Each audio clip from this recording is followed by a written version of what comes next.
Bonsoir, tonton associé. Merci de me recevoir chez toi. Comme tu le sais, l'heure est grave.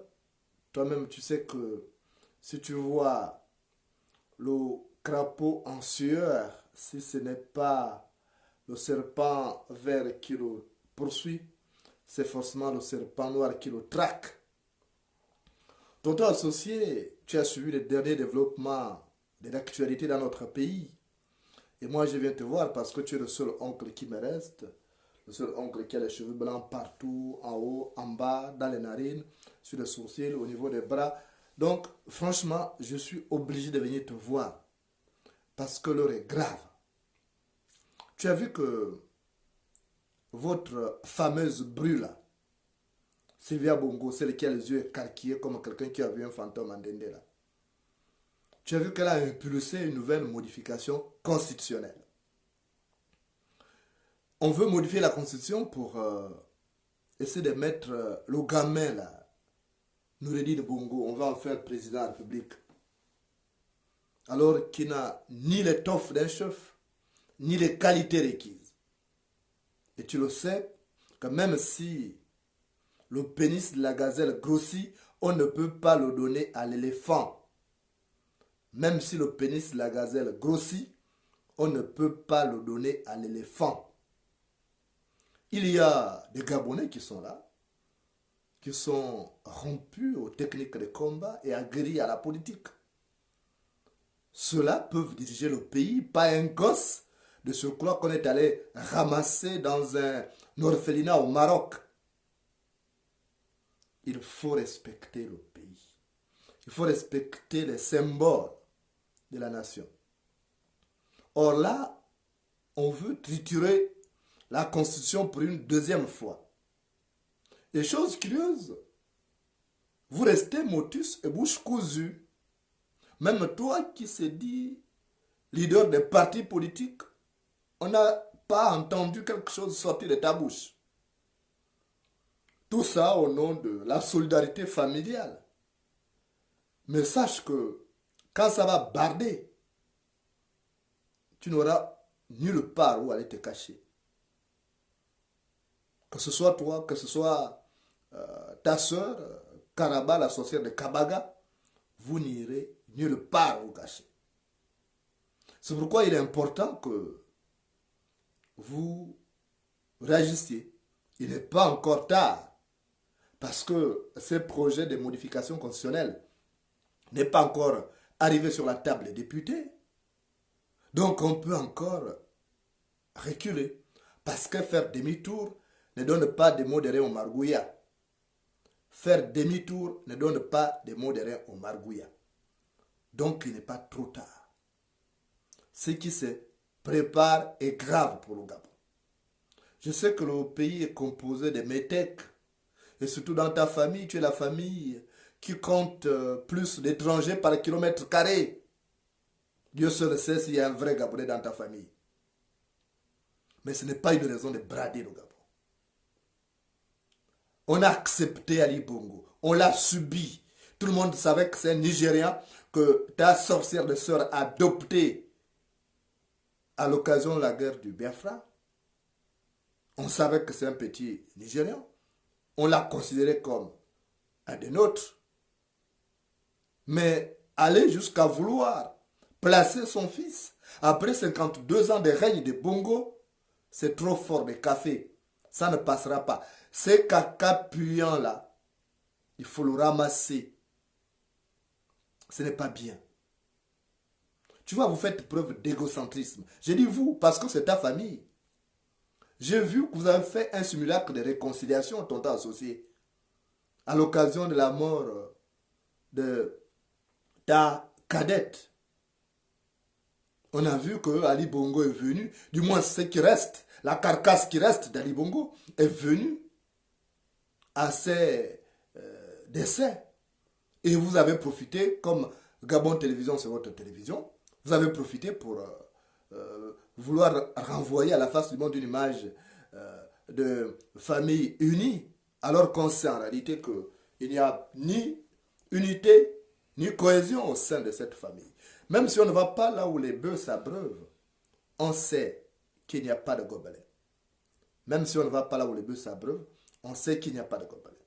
Donc on doit associer une modification constitutionnelle est porteuse de troubles et de tensions à l'heure actuelle. Ce n'est pas parce que les Gabonais sont silencieux, mais il faut faire extrêmement attention. Quand vous battez avec un ennemi invisible, faites extrêmement attention. Quand vous battez contre un ennemi invisible, faites extrêmement attention. Donc, c'est quoi cette histoire? Cette femme-là va vous apporter le problème. À vous tous. Pas seulement Ali Bongo. La mort d'Ali Bongo viendra d'elle. C'est sûr qu'elle a déjà fait des calculs. Elle a déjà son bonobo qui est là. Elle n'attend que la mort d'Ali Bongo pour être veuve heureuse. Et vous n'avez pas compris ça. Comme vous êtes une famille de calculateurs, ce qui vous intéresse, c'est juste l'argent. Mais vous ne voyez pas l'intérêt public. Vous ne voyez pas l'intérêt commun, l'intérêt général. Vous ne voyez pas ça. Vous ne connaissez même pas ça. Je suis obligé de te parler dur ce soir. Parce que ce qui se passe là relève de la folie, c'est de la démence. Cette femme-là trouve Sylvia Bongo, elle souffre de troubles démentiels. Il faut la stopper dans sa folie. C'est elle qui a impulsé ces modifications constitutionnelles. Elle nous a d'abord amené cette histoire de la dépénalisation de l'homosexualité. C'est passé comme une lettre à la poste. Et là encore, elle veut impulser une modification constitutionnelle qui va permettre à son rejeton adopté. On a accepté Ali Bongo. On ne peut pas nous imposer aussi un enfant adopté, l'enfant adopté d'un dictateur adopté. C'est trop facile ça. Donc, il faut absolument que tu fasses quelque chose. Il faut une réunion dans votre famille. Il faut vous désolidariser. Toi, tu es leader de parti politique. Et tu dois parler en tant que leader de parti politique. Est-ce que ce qui se passe là est bien? Dans un pays qui est déjà affaibli par une mauvaise gestion, par un manque d'orthodoxie, est-ce que c'est bien ce qui se passe? Mais je te promets, quand la guerre éclate dans un pays, elle ne choisit pas de camp. Est-ce que c'est normal ce qui se passe? Vous vous taisez parce que vous voulez conserver le pouvoir. Vous faites quoi de ces pouvoirs? Vous faites quoi de ces pouvoirs? Ce que vous avez amassé ne suffit pas. Ce que vous avez amassé déjà ne suffit pas. Vous avez des maisons, vous avez des voitures, vous avez tout ce qu'il faut. Toi, tu as toutes les femmes qu'il faut. Tu as le nombre d'enfants, tu dépasses peut-être le Gabonais qui a plus d'enfants au Gabon. Donc, tu vas regretter quoi? Si Ali Bongo perd le pouvoir, si le pouvoir va à quelqu'un d'autre, dans une autre province, il y a quoi? Vous perdez quoi? Moi, j'ai envie de comprendre. C'est quoi cet entêtement? À vouloir, coûte que coûte, amener la guerre dans un pays. Mais si la guerre éclate au Gabon, la première famille qu'on va massacrer, c'est la vôtre. On connaît où vous habitez. Ça, c'est évident. Donc, si vous amenez la guerre, les premières victimes, ce seraient vous-même. Parce que le piège du malchanceux n'attrape que son chien. C'est quoi cette imbécilité qui amène les gens à penser qu'il n'y a que eux? Donc au Gabon, il n'y a que la famille Bongo pour diriger le Gabon? Il n'y a pas d'autres Gabonais? Pourquoi vous manquez de raisons? Pourquoi vous devenez tous fous? Tonton associé, même toi tu es devenu fou. Même toi qu'on croit sage, parce que tu as les cheveux blancs en haut, en bas, dans les narines, sur les sourcils, partout. Donc, même toi tu manques de sagesse. Tu ne peux pas dire que ça, ce n'est pas bien ce que vous êtes en train de faire. Tu ne peux pas dire que non, là nous sommes en train vraiment de s'aimer les graines de la guerre, d'un conflit fratricide. Parce que personne n'est fondé à rester écrasé éternellement. Personne.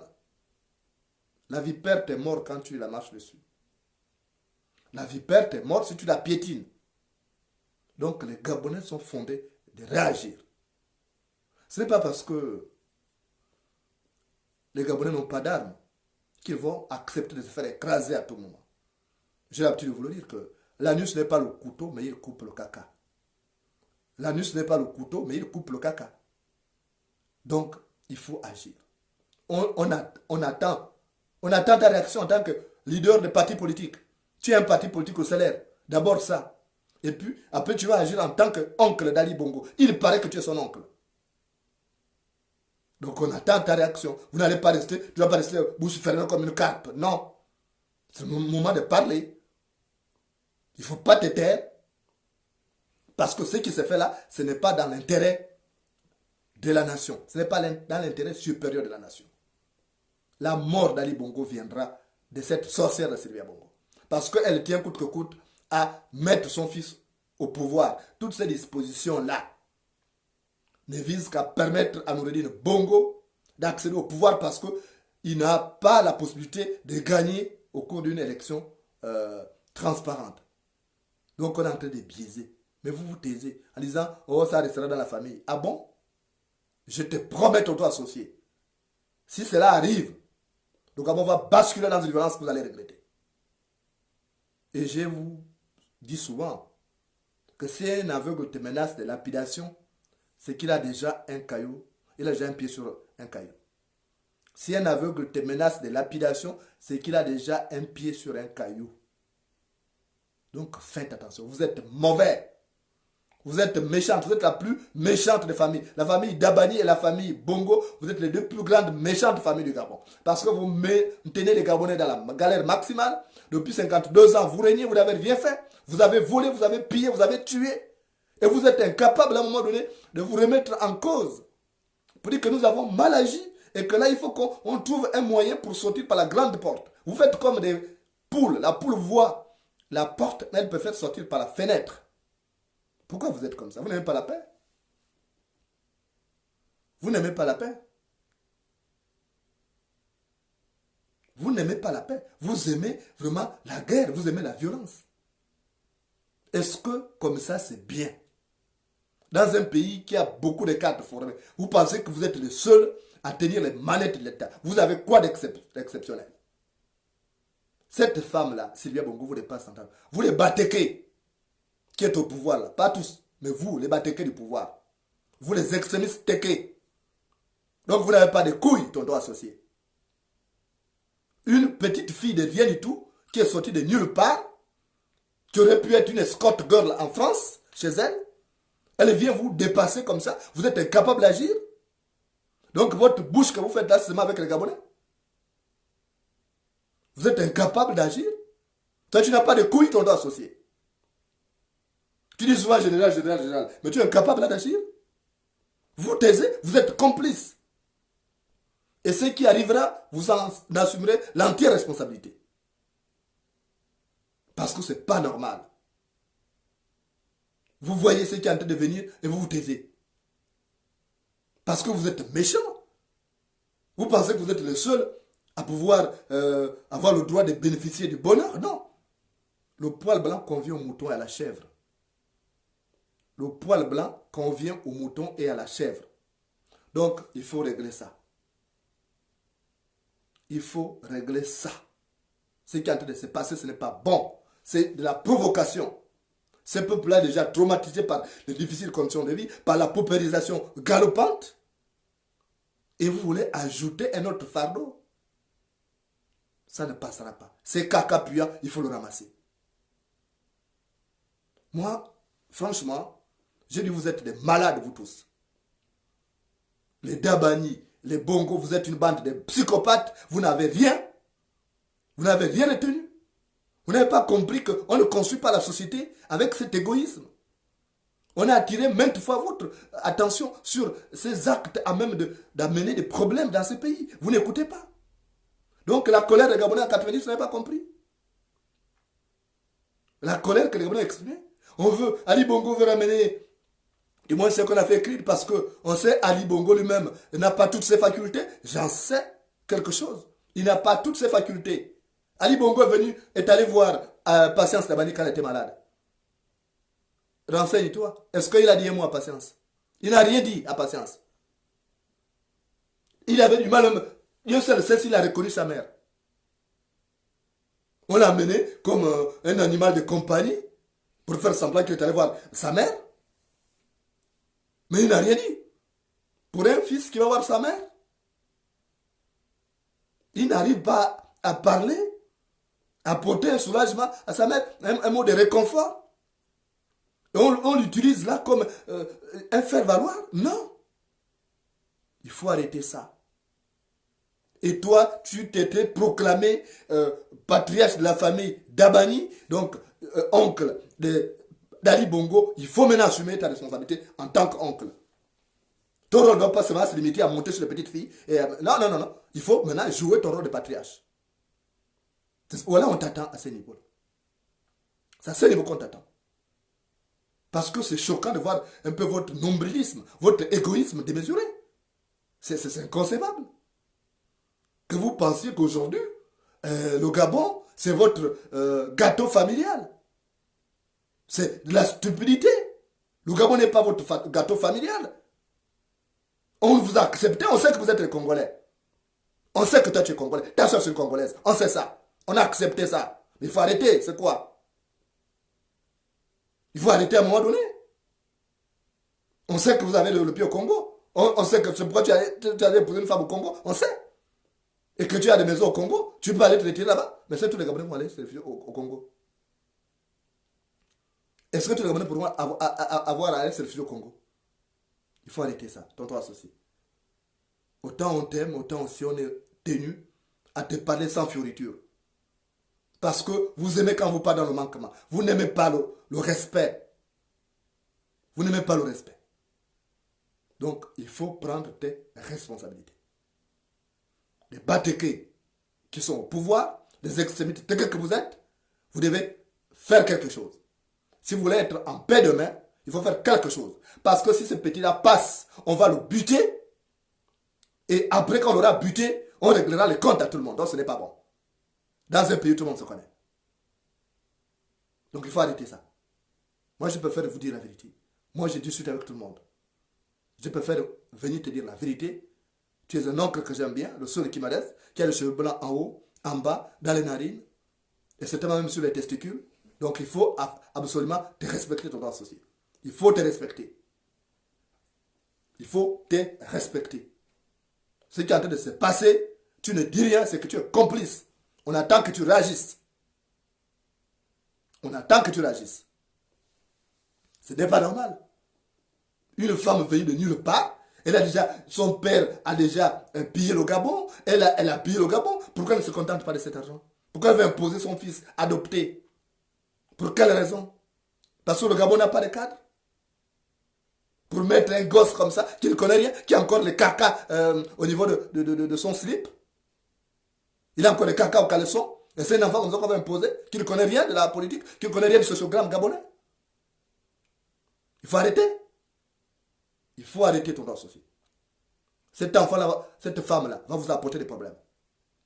Ali Bongo n'a plus de faculté de diriger le Gabon. Ali Bongo a des problèmes de santé, il doit aller se consacrer à sa santé. Si vous l'aimez, si vous tenez à sa longévité, alors prenez-le, amenez-le à aller se soigner et qu'il libère le pays et qu'on prononce la vacance de pouvoir conformément au texte qui existe là. Il n'y a pas à modifier la Constitution. La loi est claire en cas de vacance de pouvoir. C'est le président du Sénat qui assure l'intérim. On a fait ça avec Omar Bongo. Omar Bongo est mort. On a pris Francine Rogombe qui est son âme. Elle a assuré l'intérim. Elle a assuré la transition. Et après, ils ont passé, elle a passé la main à ce canard boiteux d'Ali Bongo et qui a fait du Gabon maintenant une sorte de pandémonium. Ça ne m'étonne pas parce que quand tu donnes le livre à une chèvre, elle en fait un gros tas de caca. Quand tu donnes un livre à une chèvre, elle en fait un gros tas de caca. Voilà ce qu'Ali Bongo a fait du Gabon. Il est bête. C'est vraiment boule parce qu'avec un pays comme le Gabon, un pays riche, un pays d'à peine 2 millions d'habitants, et ce canard boiteux d'Ali Bongo a été incapable de gérer ça, c'est que c'est vraiment un maboule, un idiot qui ne sera bon nulle part, même pas au cimetière. Il ne sera pas bon. Je suis sûr que les termites l'attendent au cimetière. Hein. Les termites l'attendent, il le guette là certainement. C'est même quelqu'un, on pourrait même donner son corps à un charognard. Voilà quelqu'un, il est bon pour rien, donc même son cadavre ne serait bon que pour les charognards. Alors, donc, tu te débrouilles. Moi, je suis venu te parler. Tu te débrouilles à faire en sorte que dans les jours à venir, vous réagissez.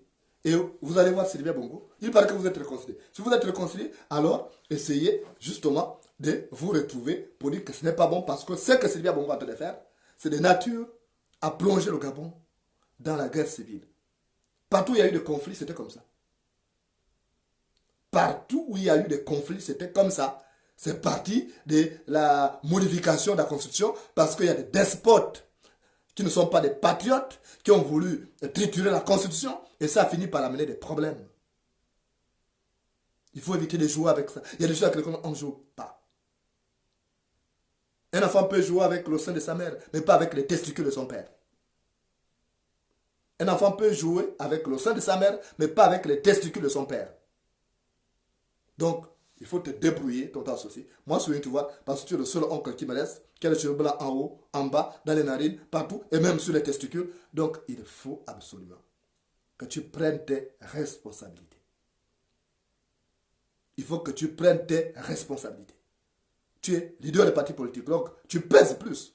Non seulement tu es le patriarche de la famille d'Amani, mais tu es leader des partis politiques, le CNR, qui a des élus. Donc, à partir de ce moment, tu ne dois pas te taire. Bien parce que quoi, tu attends le poste des maires de la capitale, ils ne te donneront jamais ça. Si tu restes motu, ce bouche cousue, parce que tu penses qu'on fera de toi maire de la capitale, tu as menti. Ils ne feront pas de toi maire de la capitale. Il faut agir maintenant. Et puis, d'où à ton âge là, tu as déjà fait, tu es monté sur toutes les femmes. Tu as vu de toutes les couleurs. Donc, tu ne cherches plus rien. Tu n'as plus rien à gagner. Et moi, si je viens souvent te parler, te donner des conseils, parce que je suis ton neveu, moi je t'aime bien, tu sais combien de fois je t'aime. Tu es le seul oncle qui me reste, qui a les cheveux blancs en haut, en bas, sur les narines, au niveau des bras et sur les testicules. Donc, je suis obligé de venir te parler sans fioriture. Je suis obligé de te parler sans fioriture parce que l'incision de l'ABC fait mal, mais elle guérit. Donc, tu te débrouilles à réunir ta famille et vous parlez de ça. Vous dites, il faut aller voir Sylvia Bongo, vous débrouillez. Et si Sylvia Bongo ne veut pas vous recevoir, vous désolidarisez. Rien que cet acte que vous aurez posé, vous allez gagner la confiance des Gabonais. Vous savez que vous avez trop mal fait. Vous avez trop mal fait depuis des années. Donc si vous posez ces actes de vous mettre du côté du peuple, rien que ça. Même les députés auront le courage de ne même pas voter pour ça. Donc vous vous débrouillez ton associé. Je ne suis pas venu pour rigoler aujourd'hui. Tu as vu que d'habitude je viens souriant, j'accepte le thé chez toi et tout. Je suis venu te dire les choses parce que tu as besoin qu'on te parle comme ça. Toi, tu te tais donc tu ne veux pas te respecter. Un sage ne peut pas se taire devant des choses comme ça. Tu ne peux pas rester motu se bouche cousue. Non. Parce que celui qui reste silencieux au pied d'un arbre reçoit les excréments des oiseaux sur la tête. Celui qui reste silencieux au pied d'un arbre reçoit les excréments des oiseaux sur la tête. Sylvia Bongo va amener la mort va causer la mort de ton fils qui est réduit en épave. Ali Bongo est déjà épave. Donc, prenez cette épave-là, allez mettre ça dans votre musée familial. C'est un musée à vous servir. Prenez votre épave d'Ali Bongo, mettez au musée familial. Mais libérez le poste de président de la République qui doit être assumé par quelqu'un qui est valide, pas handicapé. Donc, moi, je préfère te le dire, parce que cette femme-là vous a amené des problèmes. Cette femme qu'on appelle Sylvia Bongo, qui a les yeux carquillés, comme quelqu'un qui a vu un fantôme, avec ses robes comme une mante religieuse. C'est une sorcière, tu vois ces yeux-là? C'est une sorcière, elle ne recule devant rien. Elle ne recule devant rien, c'est une femme qui ne comprend que le langage de la brutalité. Elle va vous amener des problèmes. Donc, je te dis, il faut régler ça. Moi, je viens te voir parce que tu es mon oncle, le seul qui me reste. Tu as les cheveux blancs en haut, en bas, sur les testicules, au niveau des narines, au niveau des bras, et au niveau des fesses aussi. Donc, je suis venu te parler ce soir. Faites attention parce que le comportement de cette femme-là va vous causer des gros ennuis. Il faut absolument régler ça avant qu'il ne soit trop tard. Parce que les jours à venir vont être graves. Ce qui est en train de se passer là, c'est peut-être Dieu qui est en train de passer par cela. Parce que quand Dieu veut amener quelqu'un à la ruine, à la perte, il le rend sourd au conseil. Donc, il faut régler ça rapidement. Moi, je serai là, je ne me fatigue pas de te dire ma vérité. Je sais que ça dérange, mais moi, c'est mon devoir de te dire la vérité. Je ne suis pas là pour te caresser dans le sens du poil. Tu as vu que je suis venu aujourd'hui pour te dire exactement ce que tu dois dire. Parce que cette femme qu'on appelle Sylvia Bongo est en train de vous créer des problèmes. Elle va vous créer des problèmes. Et si vous ne faites rien, ça va être grave pour votre famille. Parce que demain, il va y avoir des règlements de compte. Il va y avoir des règlements de compte et ce n'est pas bon. Parce que vous avez besoin d'être en paix demain. Vous avez besoin d'être en paix. Donc, il faut te battre pour aller parler à ta famille pour dire que non, ce qui est en train de se passer, ce n'est pas bien. Tonton associé, cette femme va vous amener des problèmes. C'est une sorcière que ton fils a épousée. J'ai beau attirer l'attention, il ne comprend pas.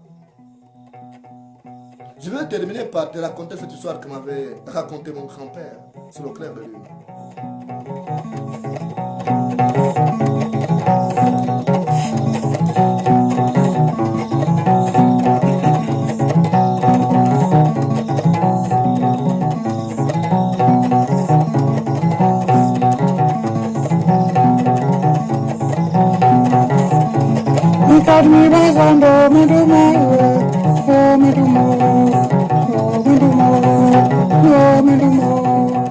Tonton associé, dans un village, il y avait une famille. Et cette famille-là avait fait beaucoup de garçons qui étaient devenus de notables dans ce village. Il y avait même un qui était un grand chasseur, il s'appelait Mumbina. Mais Mumbina avait aussi son frère qui s'appelait Bukwangu. Et qu'est-ce qui s'était passé? Bukwangu avait décidé, par orgueil, d'aller épouser une femme dans un village lointain. Il disait, je ne veux pas épouser une fille dans mon village là, parce que toutes les filles là connaissent les gardes du village. Ma femme, on ne doit pas connaître ça d'unité. Donc il est allé épouser une femme dans un autre village, une autre tribu. Tribu qui n'avait pas une bonne réputation. Et il a amené cette femme-là au village, à côté donc de ses proches. Et maintenant, cette femme, comme on est allé la prendre loin, elle pensait qu'elle était la meilleure des femmes, qu'elle était la plus belle des femmes sur terre. Elle n'écoutait personne, elle était une pintade orgueilleuse. Jusque-là, on pouvait comprendre. Sauf que elle avait un autre défaut. Elle était une sorcière, buveuse de sang. Elle se nourrissait du sang frais. Et les gens avaient attiré l'attention de Bukwangu pour dire Bukwangu. Attention, son frère Mumbina avait me dit, mais on a eu des informations sur la famille. Que ta belle famille là, il n'y a que des sorciers. Et les filles et les garçons sont des sorciers. Bukwangu a dit, vous êtes contre ma femme. Comme elle est différente des vôtres, c'est pourquoi vous êtes contre ma femme. Il n'écoutait personne. Mumbina a dit, ok, je m'étais. Mumbina était même allé voir leur père, Mougoula, pour dire, papa, la femme que tu allais épouser, le frère Bukwangu là, n'est pas une bonne femme. Cette femme-là a une mauvaise réputation. Sa famille, c'est une famille de sorciers. Regarde même ses yeux. Et Bukwangu s'est tourné contre tout le monde. Et un jour, donc, cette femme a commencé à extérioriser sa sorcellerie. Elle a commencé, dès que la nuit tombait, elle s'est transformée en loup-garou pour aller bouffer justement le bétail dans les enclos. Dès que la nuit tombait, elle allait manger les chèvres, elle allait manger les moutons et les plus gras. Dans tout le village. Donc ça commençait à poser problème. Les gens disaient, mais c'est quoi cette histoire? Nous étions bien ici. Il n'y avait pas tout ça. Mais le phénomène a commencé que depuis que Bukwangu est allé épouser cette femme-là, on a une réputation, une mauvaise réputation de cette famille. Est-ce que ce n'est pas elle? Ils se sont réunis chez le vieux d'Nzambi pour une réunion de famille. Et le vieux d'Nzambi a dit à Mougoula, le père de Bukwangu, pour dire il fallait régler cette affaire. Parce qu'on dit que tout le bétail, c'est la femme de ton fils qui se transforme la nuit en loup-garou, elle se transforme en panthère, elle a la faculté de se transformer en tout type de prédateurs. Donc il faut régler ça. Et pour avoir le cœur net, donc le vieux Mougoula a dit, bon, je vais aller voir le vieux Nzambi, je vais aller voir ces problèmes-là moi-même. Je vais régler ça, parce que ça ne peut plus durer ça. Parce que quand cette femme aura fini de dévorer le bétail, elle va s'attaquer à nous les humains parce qu'elle se nourrit du sang humain. Et c'est comme ça que, une nuit, le vieux Mouroula s'est drapé donc d'un tissu blanc. Elle est allée se coucher entre les chèvres dans l'enclos. Puis je veux voir exactement ce qui vient souvent manger les chèvres ici. Et après, au milieu de la nuit, le patriarche a entendu les grognements. Donc c'était la femme de Bukwangwu qui s'était transformée en prédatrice. Elle est arrivée et elle a calculé, elle a choisi, elle a ciblé la chèvre la plus grasse.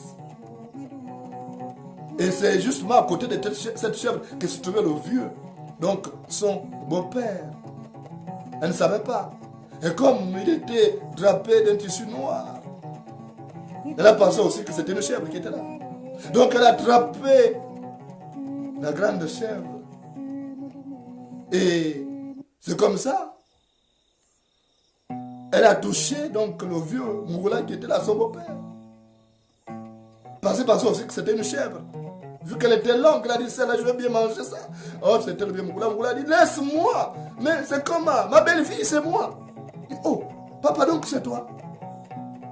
Et à partir de ce moment, le vieux a dit, ah, finalement, c'est que les gens disent là, donc cette femme-là, c'est une sorcière. Elle est allée, donc le monsieur est allé voir toute la famille pour dire, évidemment, ce qu'on dit de notre belle-fille là, notre bru là, c'est vrai, c'est une sorcière. Moi, j'ai fait l'expérience la nuit. Je suis allé m'allonger parmi les chèvres. Elle a ciblé une chèvre qui était grande. Elle a vu à côté une autre image qui semblait être une chèvre plus grande, plus longue. Elle m'a attrapé. Et après, elle s'est excusée. Alors, rapidement, on va faire une réunion de famille. Ils ont fait une réunion de famille pour dire à Bukwangwu qu'attention, ta femme c'est une sorcière, il faut que tu laisses tomber. Il faut que tu passes à autre chose. Bukwangwu a dit, c'est pas possible, ma femme ne peut pas être sorcière, elle ne peut pas être loup-garou, elle ne peut rien être. Elle m'a déjà donné un enfant. J'ai un petit garçon avec un petit garçon qui me ressemble. Donc elle n'est pas loup-garou. Vous êtes contre ma femme. Et la famille a dit, ok, nous on te laisse avec le village, on va quitter ici. Parce que cette femme-là va nous amener des problèmes. Donc, tout le monde a déménagé, a laissé Bukwangwu. Mumbina a pris sa femme Arundu, a pris ses enfants. Tous les autres membres de la famille, Nzamoni, tous les frères, ils sont partis aller habiter ailleurs. Pour dire, on le laisse là-bas, mais on sait que quand cette sorcière-là aura fini de manger les autres, toutes les chèvres et les moutons aussi, elle finira par le dévorer. Et c'est comme ça qu'ils sont partis. Et évidemment, quand cette sorcière a fini de manger les chèvres, de sucer tout le sang, et elle n'avait plus rien, parce que tout le village n'avait plus rien. Et c'est comme ça que, un jour, pendant que Bukwangwu revenait de la brousse, la surprise, en train de dévorer une brebis qui était crue, elle dévorait. Elle a dit, mais finalement, donc c'est vrai, ce que disaient mes parents. Et il a tenté de fuir en direction du village où étaient partis ses parents. Mais cette sorcière et leur enfant s'étaient transformés en loup-garou pour le pourchasser. Pour dire, ah non, il va amener le secret là-bas. Il faut qu'on le dévore. Et vu qu'il n'avait plus assez de force, donc Bukwangwu a grimpé à un arbre. Il est resté là pour dire non. Et ils ont dit, tu vas descendre, on t'attend ici, on va te dévorer. Et il s'est mis à réfléchir. Et c'est comme ça qu'il attendait peut-être le découragement. Ils ont dit, nous on t'attend ici. Et malheureusement, chemin faisant, un vent violent s'est mis à souffler. Et l'arbre s'est mis à tanguer. Et l'arbre a fini par tomber. Donc cette sorcière de femme a fini par dévorer Bukwangwu avec la complicité de son fils. Le fils que Bukwangwu protégeait, qu'il croyait que c'était son enfant. Alors que ce qui vole ne peut pas donner ce qui rampe. C'est une sorcière. Elle ne pouvait mettre au monde qu'un sorcier et une sorcière aussi. Et c'est comme ça qu'ils ont dévoré Bukwangwu. Parce qu'ils avaient faim. La nouvelle est arrivée là-bas. Les parents disent, mais nous, qu'est-ce qu'on va faire? On l'a prévenu, il n'a pas écouté. Et c'est la même chose qui va se passer avec Sylvia Bongo et leur Noureddine, votre Noureddine. Ils vont dévorer Ali Bongo. Et quand ils vont finir de dévorer Ali Bongo, sachez que c'est vous qui vont dévorer après.